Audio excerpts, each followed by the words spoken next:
Assalamualaikum warahmatullahi wabarakatuh. A'udzu billahi minasyaitonir rajim. Bismillahirrahmanirrahim. Rabbi shrah li sadri wa yassir li amri wahlul 'uqdatam min lisani yafqahu qawli. Baiklah, pada hari ini kita akan membahas masalah syarat-syarat azan dan iqamah. Syarat-syaratnya dia ada 7 perkara.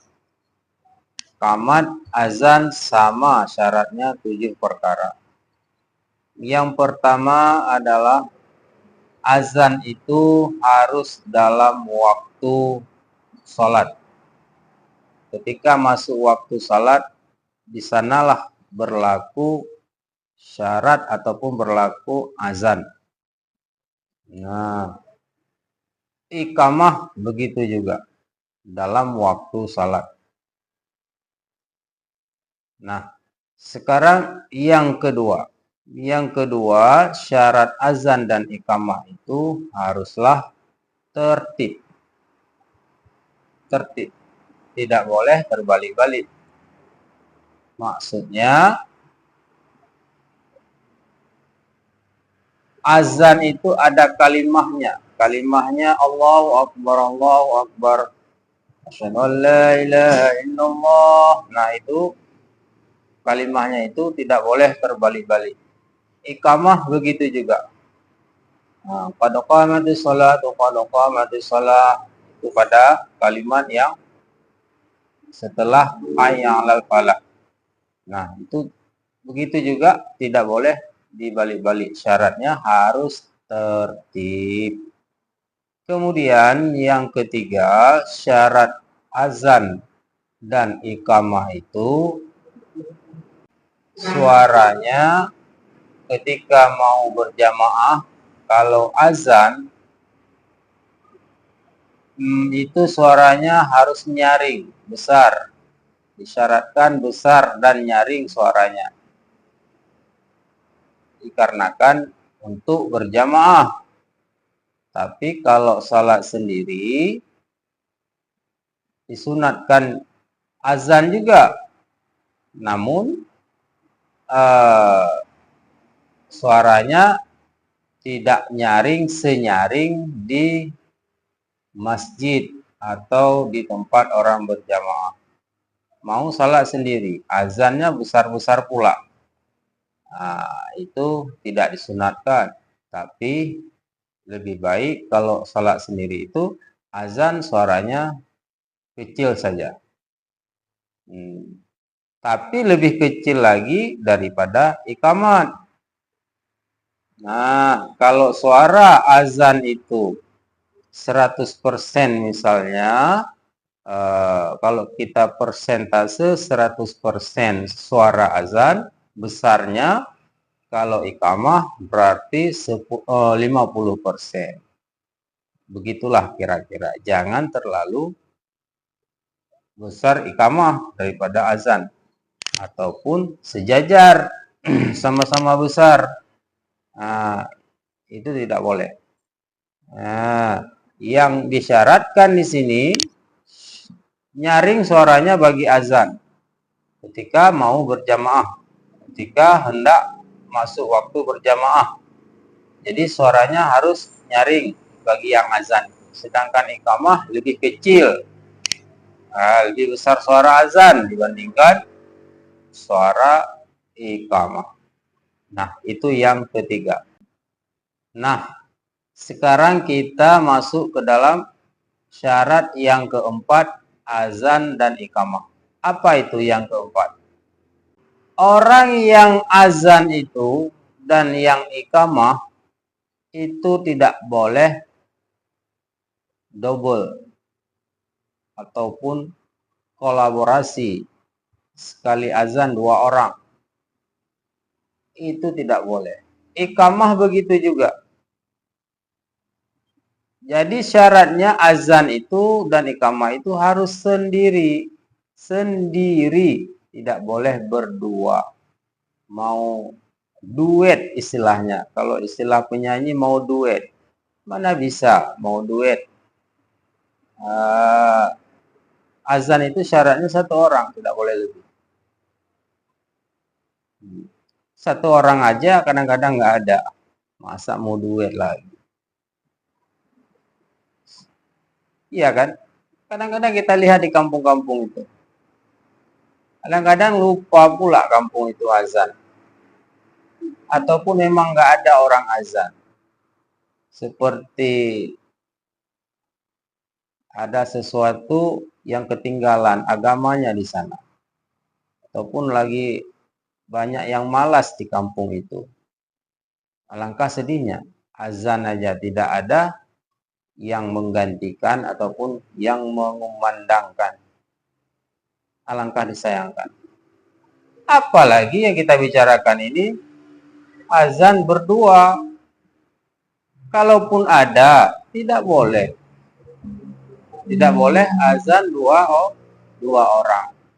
Itu syarat untuk azan iqamah harus satu orang. Satu orang, tidak boleh lebih. Apalagi 3 orang. Nah, sekarang masuklah ke dalam syarat yang kelima. Semuanya ada 7 perkara tadi. Yang kelima itu yang azan dan iqamah itu harus orang Islam. Lagi mumayyiz. Kalau bahasa Melayu memiza. Yang kecil, anak kecil kan Islam juga, apa boleh azan? Tidak. Belajar azan boleh. Kalau azan tidak cukup syarat. Karena syarat azan salah satunya itu tadi yang kelima, yang sudah besar sedikit sekurang-kurangnya mumayyiz. Mumayyiz itu sudah bisa cebok sendiri, sudah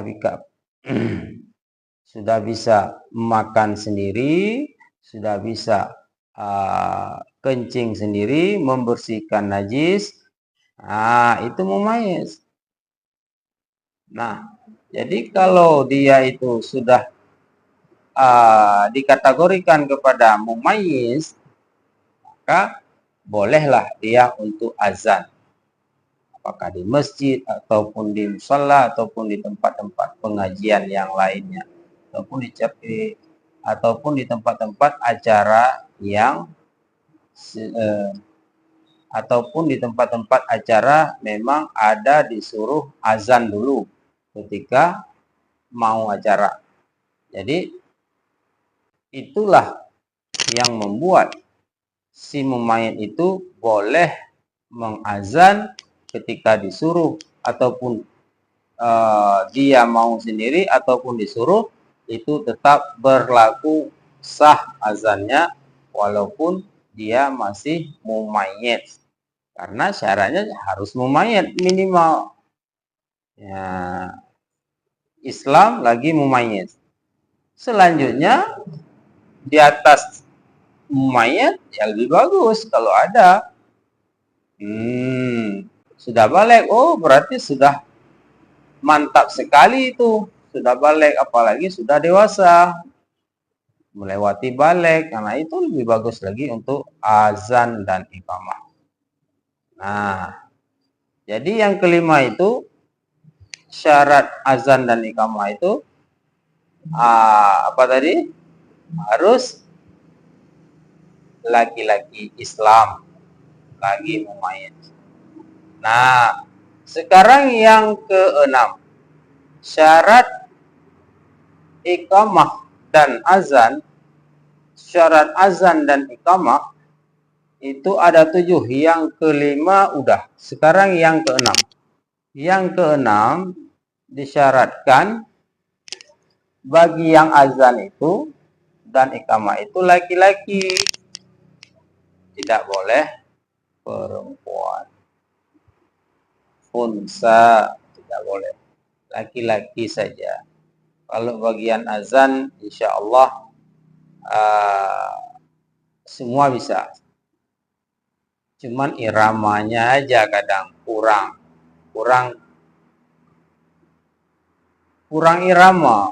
Jadi ketika orang mendengar kadang-kadang cukup sampai di sana, cukup sampai di situ. Kamu tidak usah azan lagi. dikarenakan suara kamu nggak bagus. Memang nggak dibilang, memang nggak diceritakan hal demikian, menyinggung perasaan dia.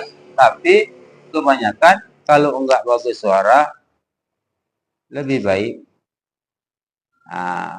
nggak usah azan aja. Karena ada orang lain ya. Kecuali nggak ada orang lain. Walaupun suaramu nggak bagus, walaupun nggak ada irama, waktu ketika azan, silahkan azan sebisa kamu. Jangan peduli kata orang. Kalau seandainya orang azan yang lain tidak ada. Nah, baiklah. Sekarang kita masuk kepada syarat yang terakhir, yang ketujuh. Apa itu? Syarat yang terakhir, yang ketujuh adalah haruslah bahasa Arab ketika azan dan iqamah tersebut. Nggak boleh azan dan iqamah itu dengan bahasa yang lain selain bahasa Arab. Nah, itulah semua yang telah kita sebutkan tadi, 7 syarat daripada bang dan iqamah. Nah, waktu pun sudah menunjukkan untuk berpisah. Saya tutup dengan wallahu alam. Wabillahi taufik wal hidayah. Assalamualaikum warahmatullahi wabarakatuh.